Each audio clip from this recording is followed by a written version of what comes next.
I'm going to keep it very short. Okay. So I'm going to, I guess, just record this audio on my iPad. I think Adam's got a very nice, soft voice for you guys to listen to later on. So this is Adam Richard Stordahl. Did I get your middle name right? Got it. How did I do that? Because I was in your office yesterday and I saw your PE license. And it's stuck for some reason. That's kind of weird. It is weird. I was looking at it. So I've given you a little bit of tidbits about Adam. He's going to introduce himself a little bit more. Currently an owner at Integrated Engineering Software. Is that what IES stands for? They develop, or they produce VA, right? Visual analysis. They also produce a lot of other software platforms or programs that help us as structural engineers. So Adam was graciously willing to come in here today to talk to you a little bit about visual analysis, and I think he's really going to be, I'm not sure exactly what he's going to focus on today, but I'm sure it'll be good. Ask questions, there's not a dumb one, okay? I told you I got your back if he makes you feel like shit, okay? and then before we leave, I'll give you guys all Adam's personal phone number. Yeah. As we move forward, you call him. That's what I do. It's awesome. That's executive privilege for you. Most people have to go through tech support, but Mike.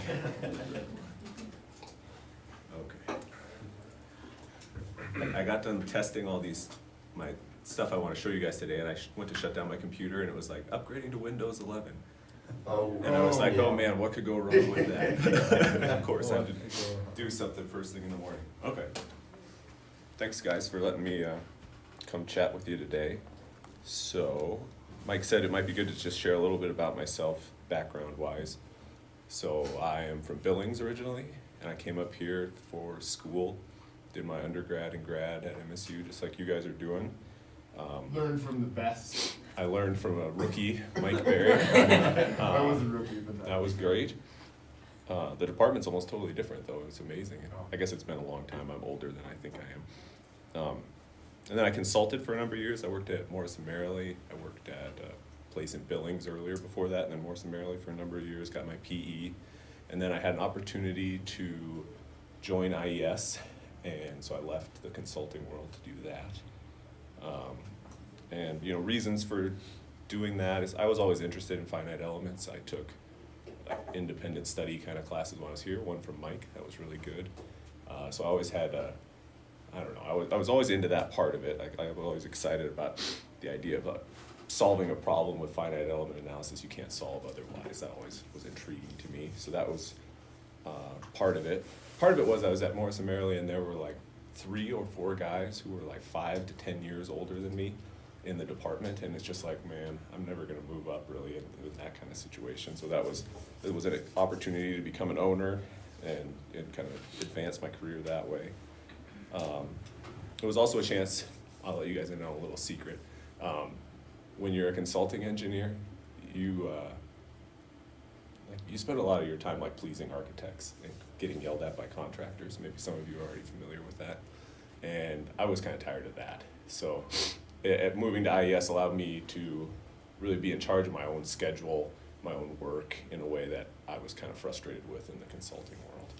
So I'm sure, there's lots of great things about consulting, and there's things I miss too. There's something about driving past a building that you worked on and like seeing it there, seeing people using it. If I did a lot of work on the airport terminal expansion, and there's something really cool about like waiting to get on a plane, and you're standing on this concrete 2-way slab that you designed, and there's all these people, walking around on it, not falling through the floor, not thinking about it. You nervous? And, Are you nervous? Oh, well, Right? that one doesn't make me as nervous, but it's like a satisfying feeling. Or I did a lot of work on the Holy Rosary Catholic Church downtown. They did a big renovation, and just driving by that, it's just very satisfying to see something like concrete. Or being at a MSU football game, I did a lot of work on the end zone bleacher bowl that they did there.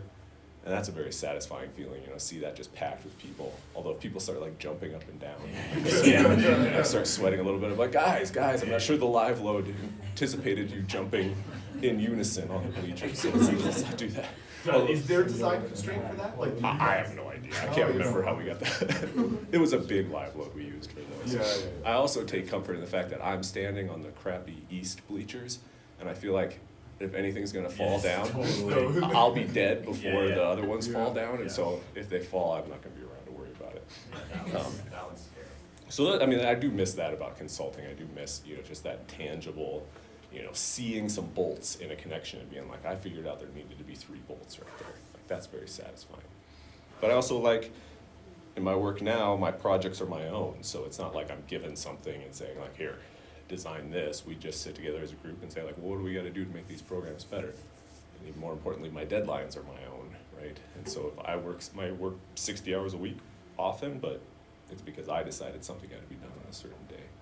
So that's kind of some of the pluses and minuses as I saw them, career-wise. As far as like, what's the difference? I mean, people are always like, oh man, that seems like a really weird thing, like you program now.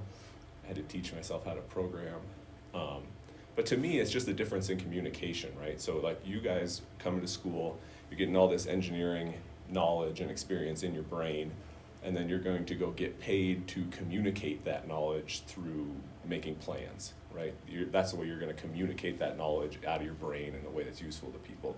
You're going to say this beam needs to be this big and this detail needs to look like this, right? So you're just communicating that knowledge and getting paid for it. Well, I just communicate that same knowledge through programming now. Same knowledge in my head, but what I get paid for is to take it out of my head and put it into the computer. Does that make sense? So to me, it's just a minor difference in communication. I had to teach myself programming. You guys are gonna have to teach yourself drafting. I mean, that's basically like the same thing. It's like nerd to super nerd. Well, then that's my next bullet point right here. The real thing that drew me in to this world, and that's really, I have nerdiness written down Yeah, next to right. my PowerPoint here. The real thing that drew me in is I was sitting there at work, and I'm like, man, I'm pretty nerdy. Here I am, I'm a structural engineer. How could I take this nerdiness to the next level? I was like, I know. Engineering and programming. Now I'm a super nerd. I don't know where I go from here. If you These guys guys are have, really good at coding. yeah. Madison loves it. Yeah, I bet. So anyway, that's kind of, Adam, do you listen to music when you code? yeah, Damn right you, You have do. to. Damn right you do. it doesn't work if you don't actually. That's right, I'm in tight. It's true. As I Like, say, man, you gotta listen to music. You Yeah. gotta sit back and just get in the zone. Get in the Do you zone. drink Red Bull? You drink I Red don't Bull. drink Red Bull. You know, but they have an espresso machine. We have an in our espresso office. machine, and from there I can just run like a line, like right into my. Yeah. Yeah, you need a caffeine, some sort of stimulant, and Yeah. and some music. That's the key. And Good set of nerdiness. good set of headphones. Yeah, headphones, Yeah. caffeine, and nerdiness. Those are your magic 3 for being a good programmer. So, any questions on that? What's it? Are you hiring any interns or anything? Oh, we could. We're not like actively. We're not actively looking. We used to hire a lot of interns. Right. But I think if we hired someone, it would be someone we would hope would be more like a long-term. So if it, you'd hire an intern, you'd get like 2 years, you'd get them to the point where you're basically worthless for 2 years, and then they'd leave and go consult. And so it's just like, man, why are we doing this? So if anyone was like really interested, like, yeah, I think that's something I might want to make a career out of, that's the sort of intern I think we'd be looking for at this point. Because it does take a while to get used to the programming or whatever we'd have you do.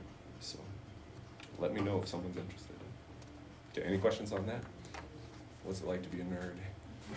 You all know what it's like. You guys are all well practiced. All right, let's get to the meat of this. So I was trying to think, Tim left this very open-ended for me. I was trying to think about what to talk to you guys about. And there's so many things we could talk about, but I thought we'd keep it pretty light. Spring break starts tomorrow, today, basically, after this class. I see you guys are all physically here. I'm hoping like mentally you're at least half here, or something, I would hope. So I thought let's not go into anything too technical or difficult. Let's try to have some fun, at least nerdy fun. And so I think I'll call this lecture, Don't Be That Guy or Gal. That's the name of this lecture. So we're gonna look at some famous tech support problems that have come in. I'm hoping I can make you laugh maybe a little bit, maybe scare you a little bit.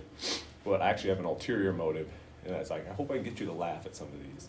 I hope while you're laughing, there's this little voice in the back of your head saying, how can I I mean, am I gonna have a room full of people laughing at me in 3 years? That's right. That's right. Think twice before you contact tech support. Well, yeah, I don't want you thinking twice. Please contact tech support if you have questions. But I want you laughing, but I want you going like,